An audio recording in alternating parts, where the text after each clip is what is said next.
నమస్కారం. జనవరి 29 పుష్యమాస సోమవారం, ఉత్తరాయణం, హేమంత ఋతువు, చవితి, ఉదయం 6 గంటల వరకు, తదుపరి పంచమి. ఉభా నక్షత్రం సాయంత్రం 5:10 వరకు, తదుపరి ఉత్తరా నక్షత్రం. దుర్ముహూర్తం పగలు 12:35 నుండి 1:20 మధ్య గలదు.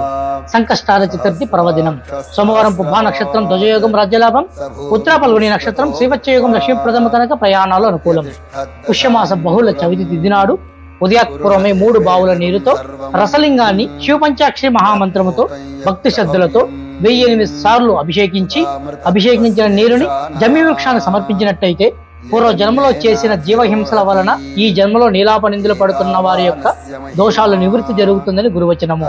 అంతేకాకుండా సంకష్టార చతుర్థి పర్వదినాన్ని పునస్కరించుకుని అన్ని రాశుల వారు వినాయక స్వామి వారికి గరికతో గణేష పంచరత్న స్తోత్రం చెబుతూ ఆరాధించి పూజించిన గరికని గోమాతకు సమర్పించి పంచితాన్ని తలపై చల్లుకుంటే పనుల యందు జాప్యము ఆటంకాలు తొలగి ముందుకు సాగును.